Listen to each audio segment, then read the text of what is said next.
낮 시간에 11절, 12절을 중심해서 말씀을 드릴 터인데 자족하기를 배워야 된다. 11절에 그렇게 말씀했습니다.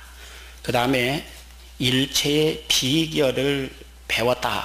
그렇게 말한 걸 보니까 바울 사도도 능력에 앞서서 배워서 성도의 성공적인 삶, 성공적인 사명 감당 이것을 했다고 보여지는 것입니다. 오늘 본문에서 먼저 은혜가 있기를 주의 이름으로 축원합니다. 많은 사람들이 하나님께 나에게 더 많은 은혜를 주십시오, 더 큰 축복을 주십시오, 이렇게 은혜와 축복을 추구하고 갈망합니다.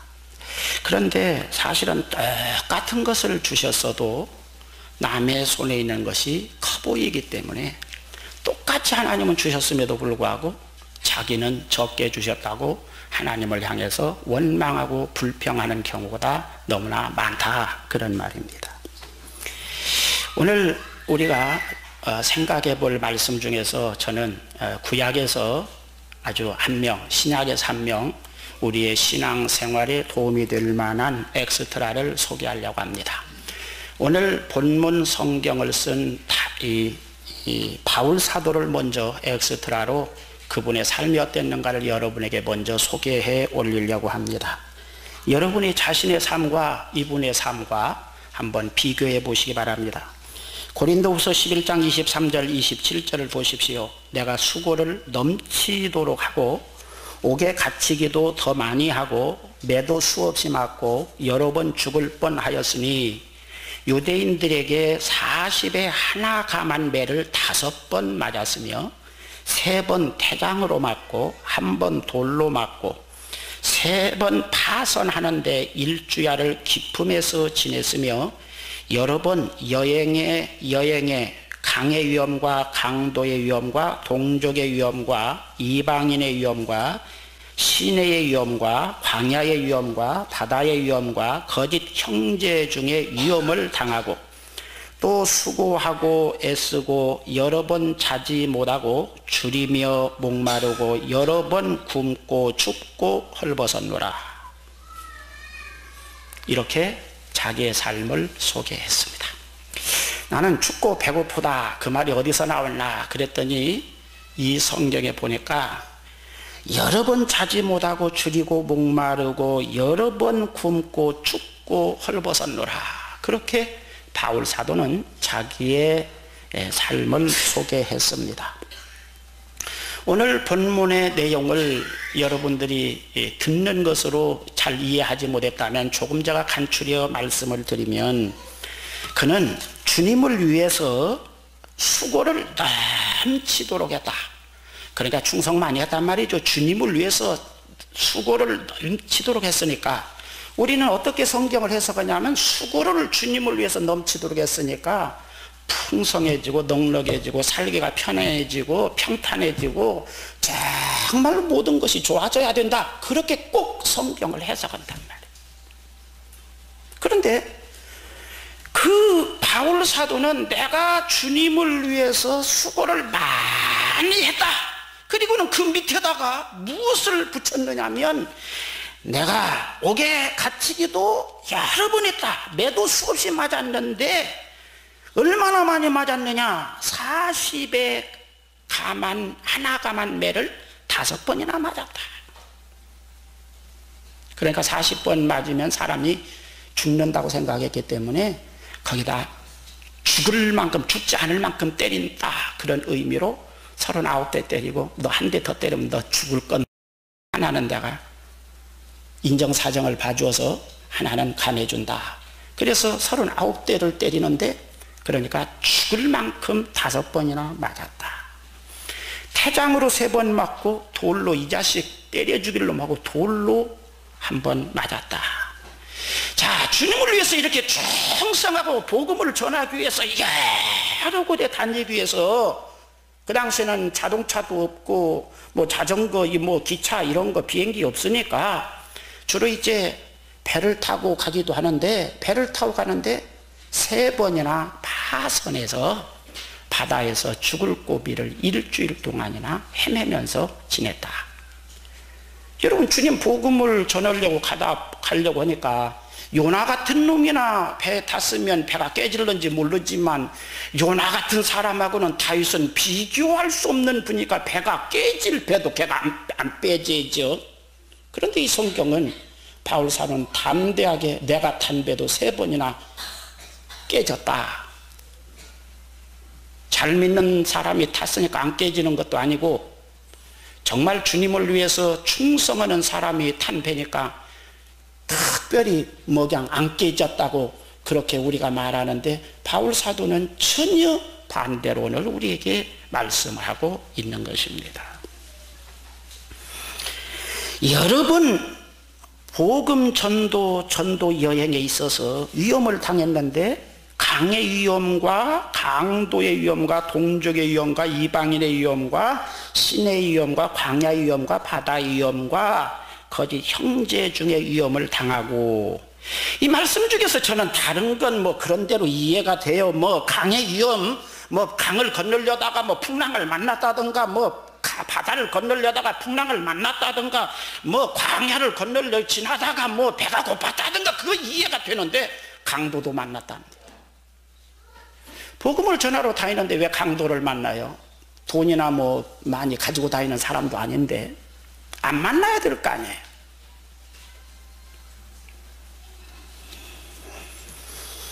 그래서 바울 사도는 내가 주님을 위해서 정말로 충성을 다하고 복음을 위해서 내 생명을 바치기로 작정을 했지만 나도 춥고 목마르고 헐벗고 자지 못하고 매맞고 강도를 만나기도 하고 내가 탄 배가 깨지기도 하고 그랬었다. 나도 중병에 시달리며 살았다. 고쳐달라고 여러 번 하나님 앞에 기도했지만 하나님은 고쳐주시지 않았다. 많은 모욕을 당하고 모진 구타를 당하고 답답한 일도 많이 당했다. 바울 사도라고 해서 깨끗한 마음의 갈등이 없었던 건 아니에요.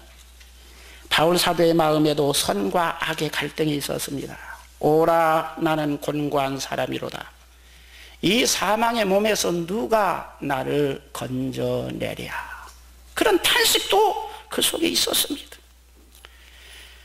바울이라고 해서 자기 인생의 계획표대로 다 된 건 아닙니다.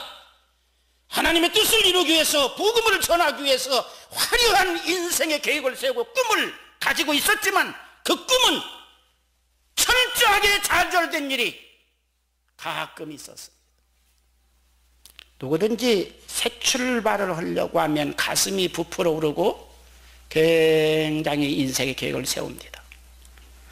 저도 제가 제 인생의 가장 화려한 꿈을 가졌었던 때가 언제냐, 그럴 때 저 군포 당정동 산마루에 그냥 천막, 남의 집 그 정원사 하는 집에 천막 빌려다 천막 치고, 지금 정원 고등학교 그 옆자리에 산속에다가 사택도 천막 치고 교회를 개척했을 때 제 가슴속에 제일 꿈이 부풀었었던 때였던 것 같습니다. 첫 출발이기 때문에 그렇습니다. 누구든지 인생의 첫 출발은 아주 화려한 꿈을 꿉니다. 바울 사도도 지금 자기를 키워주고 양육해준 바나바에게서 독립해서 선교의 새 출발을 하려고 했을 때 아시아에 내가 가서 복음을 전해야 되겠다. 아마 굉장히 화려한 꿈을 꾸었을 겁니다.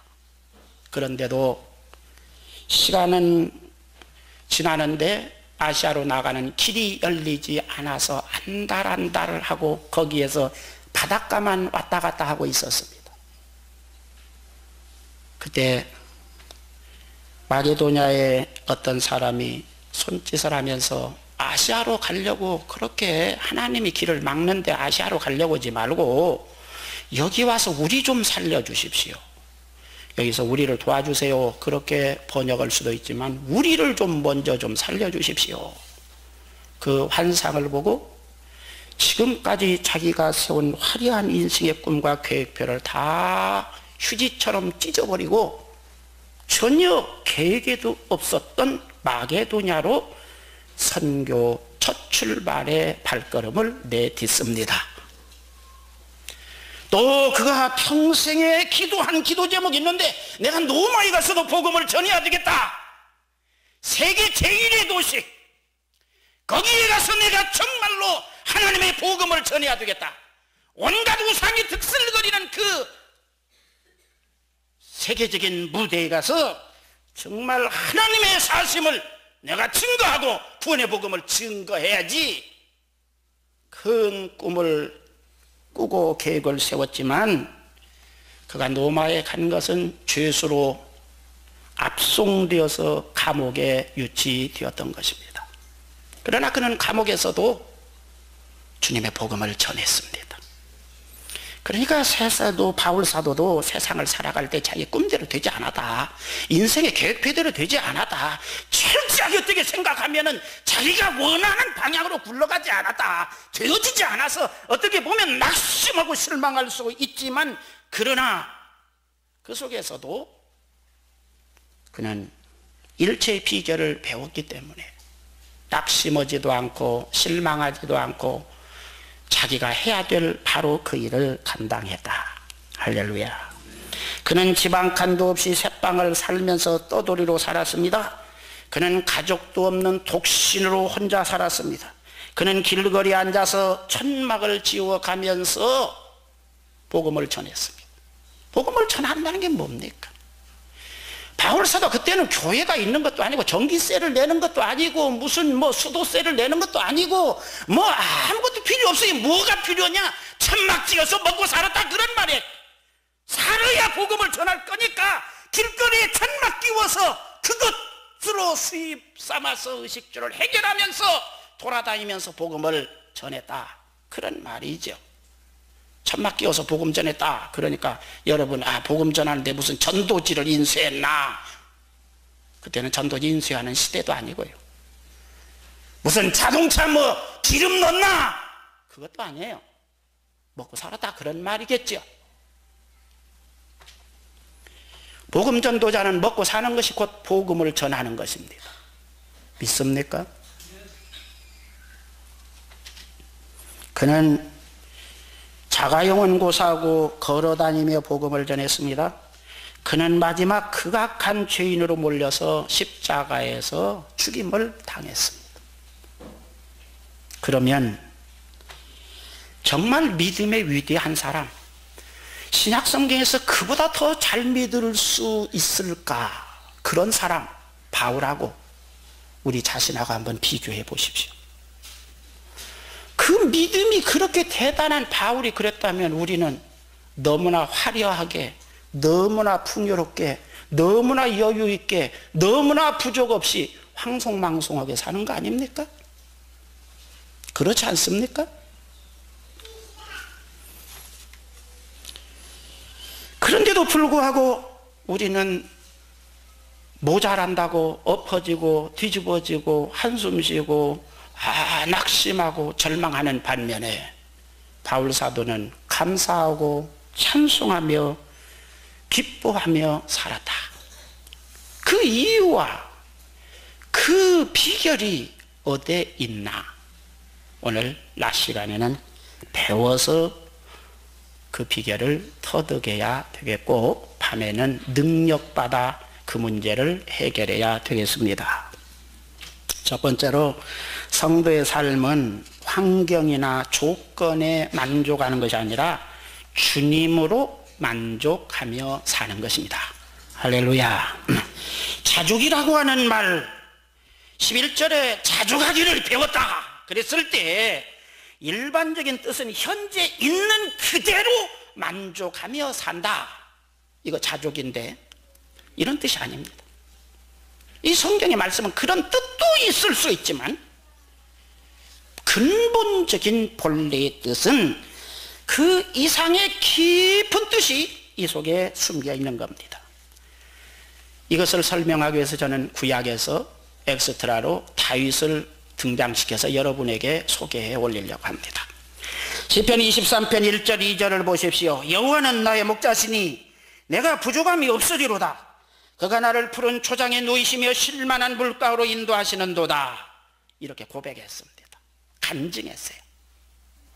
우리는 이 성경을 보고 이야, 하나님을 다윗이 너무나 잘 믿기 때문에 부족함이 없이 하나님이 채워주셨다. 푸른 초장, 이스라엘의 그 황무지, 비가 많이 오지 않고 정말 초장이 없는 그곳에서 푸른 초장, 양에게 푸른 초장은 얼마나 복된지 모르겠어요. 그래서 하나님을 잘 믿었더니 날마다 다른 놈들은 저 돌짝밭이나 헤매고 있는데 나는 하나님이 푸른 초장으로 인도해 주셔서 배가 터지도록 날마다 먹었다. 그리고 우리나라의 강우량의 10분의 1뿐이 안 되는 그 이스라엘에서 물이 얼마나 귀하겠어요. 그런데 하나님께서 나를 잔잔한 물가로 인도하셔서 나는 항상 목마름 없이 살았다. 잘 믿으면 좋은 환경을 주신다. 이렇게 우리가 이 성경을 해석하는데 그보다 더 깊은 뜻이 있단 말이에요. 그렇게 해석할 수도 있지만 그것은 성경의 온전한 그 뜻을 전달한 것이 아닙니다. 다윗의 일대기를 여러분 한번 가만히 보십시오. 우리보다 훨씬 더 어려움을 많이 당한 사람입니다. 대강 큰 것만 여러분이 좀 알만한 것만 소개를 하면, 다윗이 골리앗을 죽여서 민족의 영웅으로 싹 부각됩니다. 쫙 부각되니까 그 골리앗을 죽이고 개선 장군으로 딱 입성할 때, 돌아올 때, 예루살렘 성에 돌아올 때 백성들이 다윗이 죽인 사람은 만만이고 사울이 죽인 사람은 천천이다, 막 그렇게 하고 다윗 만세 만세 부릅니다. 지금 왕은 사울인데 사울이 가만히 생각하니까 기분이 얼마나 나쁜지 모르겠어요. 앞으로 이대로 가다가는 내가 저놈이 왕이 되고 내가 쫓겨나는 것 아닌가. 일찍이 저놈을 없애야지. 그래서 시기심, 미움이 발동해서 지금 말하면 국가 공적 1호, 북한에서 침투한 무장 간첩을 색출하듯이 일국의 왕인 사울이 직접 군대를 거느리고 다윗을 잡아 죽이려고 합니다. 몇 년이나 그렇게 추격을 당했느냐면 사무엘상 19장에서 도망가기를 시작해서 사무엘하 1장에서 유대 왕이 됩니다. 약 9년에서 10년 정도를 쫓겨다녔습니다. 이스라엘 나라는 큰 나라가 아니라니까요. 우리나라 서울하고 경기도를 합친 정도뿐이 안 되는 나라에 거기서 10년 동안 쫓겨다닌다 그러면 도망갈 곳도 없어요. 더 이상 도망갈 곳도 없어요. 그래서 다윗은 어디로 도망갑니까?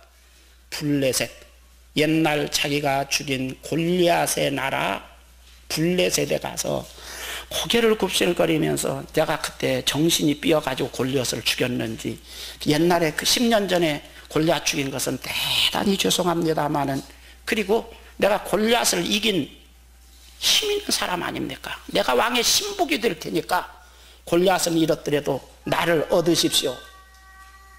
뭐 너스레를 떨고 굽실거리면서 지금 블레셋에 도망을 가서 그런데 거기에서도 뭐 신임을 받지 못해서 필경은 미친 사람 행색을 하면서 미친 척해서 겨우 도망 나옵니다. 9년 10년을 도망 다닐 때 사람들은 패배자, 불쌍한 사람, 참 불쌍하네, 안 됐네. 사람은 똑똑한데 쓸만한데, 야 그거 참 하나님 잘 믿는다고 하던데 뭐 저렇게 됐나, 참 안 됐다.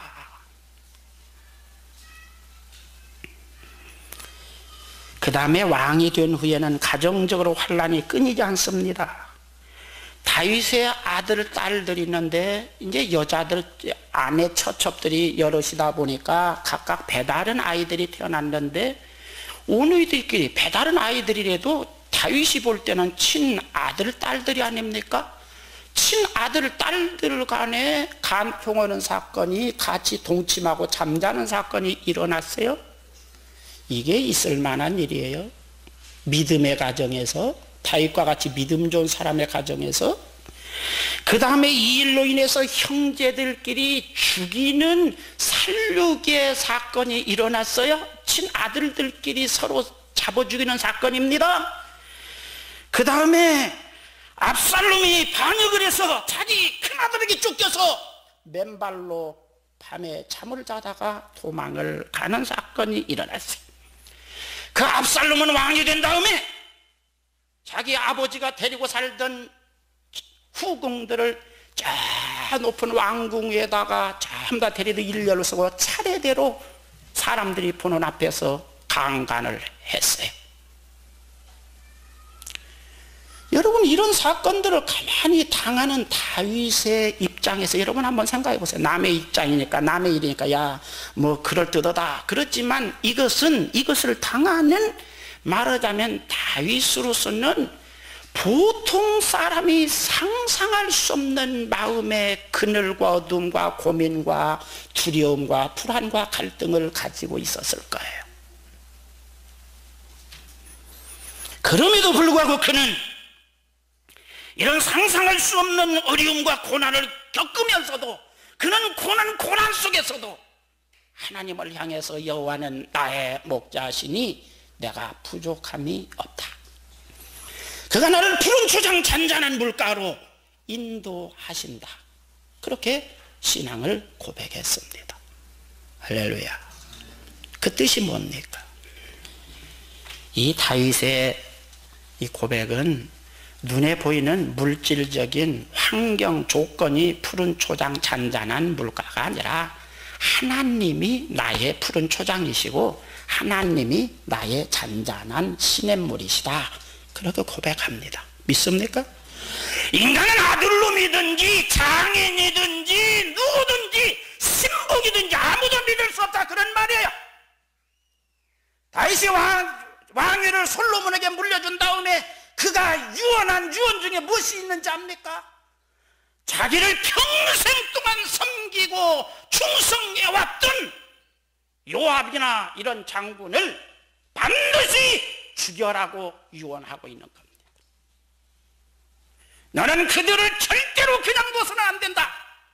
나는 그들이 나를 위해서 충성하고 몸을 바친 거, 그것이 더 크기 때문에 이 자식 내가 가만 안 둘 거야. 이 나쁜 놈. 그런 일이 있었지만 내가 죽이지 못해서. 그러나 너는 반드시 그들을 죽여서 제명으로 죽지 못하도록 너는 하라고 유언하는 유언이 그 속에 있어요. 그러니까 아들도 그렇고요, 신복도 그렇고요, 장인도 그렇고요, 다윗이 얼마나 가슴에 한이 맺힌 일들이 많았으면 이렇게 했을까? 그래서 사람은 아무도 아들을 내 푸른 초장 잔잔한 물이 아니에요. 왕자리도 잔잔한 물, 푸른 초장이 아니라고요. 왕자리에 앉아보니까 그것이 행복의 장소가 아니더라 이거예요. 높은 권력을 쥐어보니까, 아름다운 미인을 뺏어서 살아보니까 그것도 푸른 초장 잔잔한 물이 아니더라 이겁니다. 행복의 푸른 초장, 풍요, 기쁨의 원천이 아니더라 이거예요. 오직 하나님만 나의 푸른 초장이시다. 하나님만 내 인생을 풍요롭게 하시는, 참 배부름을 주시는, 참 만족을 주시는, 참 행복을 주시는 하나님만이 나의 푸른 초장이다. 하나님만이 나의 행복과 기쁨을 참으로 주시는 행복의 근원, 기쁨의 원천, 샘물이시다. 그런 뜻으로 여호와 그분이 나의 푸른 초장, 여호와 그분이 나의 잔잔한 시냇물, 주님은, 하나님은 나를 자기 자신에게로 나를 인도해 주시는도다. 할렐루야. 그렇기 때문에 다윗은 도망을 가더라도 이 하나님과 함께 도망가고, 도굴 속에서 지내더라도 하나님과 함께 도굴 속에서 지내기 때문에 그의 도망의 삶은 사랑하는 하나님과 밀월의 시간을 갖는 것처럼, 사랑하는 사람과 아무 그냥 보기 싫은 거추장스런 아주 그냥 스트레스 쌓이게 하는 세상 그런 사람 다 떼어내버리고 사랑하는 그분과 단둘이 토굴 속에서 지내는 거, 그것도 지낼 만하다. 그래서 그 삶의 만족을 여호와는 나의 목자, 나의 푸른 초장, 나의 잔잔한 시냇물이시다. 그렇게 고백을 했다, 그런 말입니다. 할렐루야. 그렇기 때문에 주님만 나와 함께 하시면 사망의 음침한 골짜기 속에 우리가 빠진다고 할지라도 나는 푸른 초장 잔잔한 물가에서 살고 있다, 이런 믿음을 가지고 있었기 때문에 거기에서 뭐가 나옵니까? 항상 기뻐하고 범사에 감사하는 그런 믿음이 생겨났던 겁니다. 할렐루야. 신약에 와서 항상 기뻐하라, 범사에 감사하라, 다윗과 같은 여호와께서 나의 푸른 초장, 여호와 그분이 나의 잔잔한 시냇물이라고 하는 믿음을 갖기 전에는 세상 물질로, 돈으로, 이런 것으로 만족을 얻으려고 하는 사람은 범사에 감사할 수도 없고 항상 기뻐할 수도 없어요. 하박국 3장 17절 18절을 보십시오. 비록 무화과 나무가 무성치 못하며 포도나무에 열매가 없으며 감람나무에 소출이 없으며 밭에 식물이 없으며 우리의 양이 없으며 외양간에 소가 없을지라도 나는 여호와를 인하여 즐거워하며 나의 구원의 하나님을 인하여 기뻐하리로다. 아멘. 다시 말하면 나는 가난뱅이라도 말입니다, 아무것도 없는 가난뱅이라도 하나님이 나와 함께 계시기 때문에, 하나님이 계시기 때문에, 하나님이 나의 하나님이시기 때문에 나는 기뻐한다, 나는 감사한다, 이렇게 지금 하박국 선지자도 고백하고 이런 신앙을 강조하고 있는 겁니다. 이런 믿음이 저와 여러분에게 있기를 주의 이름으로 축원합니다. 그 다음에 두 번째로는 성도는 구원받은 은혜로 인해서 만족합니다. 이 세상 것이 풍부해서 만족하는 것이 아닙니다. 하나님의 은혜가 차고 넘치기 때문에 만족합니다. 할렐루야. 여러분 중에도 그런 경험 가지신 분 계시죠? 속에 은혜가 넘칠 때는요, 가난해도 좋아요. 먹을 거 없어도 전혀 걱정 안 돼요. 콧내를 부르면서 왔다 갔다 해요. 옆에 있는 사람이 볼 때, 야, 저 사람 미쳤나 봐. 참, 저렇게 먹을 것도 없고 저렇게 가는데 뭐가 좋아가지고 콧내를 부르면서 왔다 갔다 해. 참 이상한 일이네. 그렇습니다. 우리의 가슴 속에 하나님의 은혜가 넘칠 때는 전혀 불평 원망이 없습니다. 감사가 넘칩니다. 찬송이 넘칩니다. 행복합니다. 은혜가 떨어졌을 때 원망이 생기는 겁니다. 은혜가 떨어지니까 자꾸 세상 것이 보이니까 자꾸 원망, 불평이 생기는 것이죠. 우리가 누굽니까? 우리가 도대체 누구예요? 여러분, 누구를 성도라고 합니까? 예수님 믿어서 주로 말미암아 사형 선고받아서 지옥에 가도 제일 지옥 밑바닥에나 갈, 정말 하나님의 쓰레기장에 불쏘시개나 할 만한 아주 추악하고 못된 인간인 우리를 하나님이 사랑하셔서 예수님을 보내주시고 그 예수님을 믿을 수 있는 믿음이 생겨나도록 성령께서 우리 안에 역사하셔서 믿게 하시고 우리의 죄를 사하시고 용서하셔서 하나님의 아들, 딸이 되게 하셨습니다. 할렐루야. 그러니까 내가 이 죄 사함 받고 정말 영원한 지옥 형벌을 받을 수밖에 없는 내가 죄 사함 받고 정말 영원한 하늘 천국의 사람이 되었다. 하나님의 아들, 딸이 되었다. 그 하나만으로도 행복이 된단 말이에요. 뭐가 그렇게 불행합니까? 이것이 여러분 가슴 속에 넘쳐서, 이 은혜가 넘쳐서 여러분들이 행복하고 기쁨이 넘치기를 주의 이름으로 축원합니다. 여기 있는 이 목사의 고민도 그런 은혜가 넘치지 못하는 것을 고민하고 있는 것입니다. 영국의 나이트 목사가 하루는 자기 신학교 동기동창 목사가 중병에 걸려서 오늘 내일 온다. 그래서 병문안을 갔습니다. 그랬더니 그 친구 목사가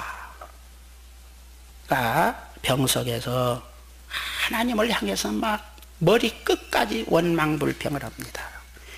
내가 하나님께 얼마나 충성하려고 작정하고 헌신하고 지금까지 이래 왔는데 이 젊은 나이에 나를 이렇게 중병에 걸려서 죽게 하시다니, 도대체 하나님 있는 게 맞아? 하나님 정말 계신 거야? 예수님 정말 계셔?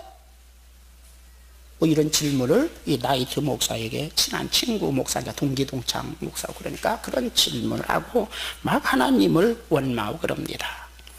그래서 그 죽음을 앞둔 그 친구 목사를 위해서 기도하고 하나님의 말씀을 풀어서 그로 하여금 정말 하늘의 소망을 갖게 하고 주님이 구원해 주셨다는 그 은혜를 다시 회복하도록 만든 다음에 그가 돌아와서 지은 찬송가가 367장입니다. 십자가를 내 가지고 주를 따라 가로다. 세상 부귀영화 모두 잃어버려도 주의 평안 내가 받고 영생 복을 받겠네. 내가 핍박 당할 때에 주의 품에 안기고 세상 고초 당할수록 많은 위로 받겠네. 주가 주신 기쁨 위에 기뻐할 것이 무엇이냐. 주가 나를 사랑하니 기뻐할 것뿐일세. 이런 찬송을 지었습니다. 다시 말하면 이 찬송을 이렇게 해석할 수 있습니다. 목사든 평신도든 간에 구원의 은총과 주님이 나를 사랑하신다고는 그 확신이 흔들리는 것이 최고의 불행이고 최고의 비극입니다. 그런데 이것이 언제 흔들리냐면 세상 뜻을 기준하고 우리가 무엇을 내 인생을 재단할 때에 이런 낙심이 생긴단 말이에요. 내가 주님을 위해서 충성했는데 이럴 수 있냐? 내가 충성했으니까 그 급부로 보상으로 건강도 주시고, 그렇게 충성했으니까 돈도 많이 주시고, 그렇게 충성했으니까 평탄하게 해주시고, 이렇게 해주셔야지. 내가 그렇게 충성했는데 왜 이거 안 주셔? 세상 것을 얻고자 하는 마음이 우리 속에 욕망으로 꿈틀거릴 때 필경은 목사든지 평신도든지 구원의 확신은 고사하고 정말 하나님 존재 자체도 부인하게 될 수 있다고 하는 것을 라이트 목사는 찬송을 통해서 우리에게 가르쳐주고 있는 겁니다. 하나님의 은혜로 구원받은 것에 만족이 넘치기를 주의 이름으로 축원합니다. 주님 사랑으로 만족하기를 주의 이름으로 축원합니다. 내가 하나님의 자녀가 되었다고 하는 그 사실에 대해서 자다가도 좀 웃기를 주의 이름으로 축원합니다. 그것이 있어야 세상이 어렵고 가난하고 좀 모자라도 하늘나라를 바라볼 때 웃는 사람이 될 줄로 믿습니다. 성도는 이 기쁨과 이 행복이 세상의 부족을 압도할 때만 행복하고 기쁩니다. 그것이 있기를 주의 이름으로 축원합니다. 세 번째로는 주님을 믿고 사랑하는 마음보다 내 욕심이 커지는 것을 타락이라고 배우십시오. 여기서 오늘 낮 시간에는 배우고 아는 것에 대해서 말씀을 드립니다. 주님을 믿고 사랑하는 마음보다 내 욕심이 내 속에서, 내 가슴 속에서 점점 그 부피가 커질 때, 고무풍선에 바람을 불면은 자꾸 커지는 것처럼 내 속에서 욕심 주머니가 자꾸 커지고 꿈틀거릴 때, 아, 내가 타락해 가고 있구나. 그걸 느껴야 된단 말이에요. 성도의 타락은 하나님 중심보다 내 중심이 될 때 이것을 타락이라고 말하는 겁니다. 도둑질하고 강도질하고 살인하고 이것이 타락이 아니라 그것보다 더 근원적이고 원초적이고 본래적인 타락은 하나님 중심보다 내 중심이 되고 내 속에서 욕심 주머니가 자꾸 증대되고 커지는 거, 부풀어 오르는 거, 이거 타락해 가고 있다고 여러분 스스로를 진단해야 됩니다. 미국의 헤셀포드 목사님이 그의 목회담에 이런 이야기를 썼습니다. 자기 교회에 어떤 가난한 한 성도가 등록을 했는데 너무나 참 하나님을 진실되게 믿습니다. 교회에 정말 너무나 이것저것 충성하고 목사님 볼 때 참 목사님 마음이 시원해요. 그래서 이 목사님이 생각을, 야, 저런 사람을 우리 교회 장래에 큰 일꾼으로 좀 키워야 되겠구나 기대를 걸고 날마다 하나님 믿음을 더해 주십시오, 축복해 주십시오, 날마다 기도를 했어요. 축복 기도를 했죠. 그런데 목사님이 그렇게 축복 기도를 해서 그런지 그 집사님이 조그마한 빵가게를 운영했는데 그 빵가게가 점점 부풀어 오릅니다. 커집니다. 빵에다가 그 뭐 넣으면 막 부풀어 오르잖아요. 막 커집니다. 점점 커지고 점점 커지고 점점 커지고 점점 커지고 그 일대에서 가장 큰 빵 공장의 주인이 되었습니다. 그런데 어느 날 갑자기 몇 개월 동안 이렇게 보니까 문득 보니까 몇 개월 동안 이 양반이 11조를 안 했단 말이에요. 깜짝 놀랐어요. 그래서 목사님이 신방을 가가지고 아니 집사님, 아니 내가 지금까지 잘 하시는 줄 알았는데 몇 개월 동안 11조를 못했을 때다. 웬일입니까? 그랬더니 그 집사님이 말하기를 목사님이 수입이 많아지니까요 11조 액수도 많아지고요 11조 액수가 많아지니까요 뛰기가 막 손이 덜덜덜덜덜 떨려가지고 겁이 나서 못 뛰었습니다. 그래가지고 그 11조 뭐 이렇게 아껴가지고 그 돈 빵가게도 좀 공장도 기계도 새기게 들어오고 지금 그래서 지금 그런데요. 아 정말 11조 좀 그러더라고요. 그래서 목사님이 이렇게 말했답니다. 집사님은 가난하게 사는 은혜를 받은 것 같습니다. 가난해야 기도도 하고 가난해야 주일도 잘 지키고 가난해야 교회 충성도 하고 가난해야 11조도 잘하고 가난해야 하나님이 쓸만하게 살 것 같으니까 내일부터 나는 집사님이 가난해지도록 하는 기도에 착수해야 될 것 같습니다. 어떻습니까? 정말 어떤 신자는 가난해야 잘 믿는 신자도 있어요. 여러분은 부자가 되어도 잘 믿는 사람이 되기를 주의 이름으로 축원합니다. 가난할 때는 가난 속에서도 충성하는 능력을 받아야 됩니다. 어떤 사람은 가난하기 때문에 나 못 온다, 돈이 없어 못 온다, 시간 없어 못 온다 그럽니다. 가난한 속에서도 잘하는 사람 되기 바랍니다. 그러나 부자가 되어도 더 잘하는 사람 될 때 하나님께서 기특히 여기시고 더 큰 은혜를 주실 줄로 믿습니다. 왜 이렇게 됩니까? 속에서 욕심주머니가 점점 커지니까 뭐가 보입니까? 하나님이 자기에게 주신 10의 9은 안 보고 10의 한 토막만 보는 거예요.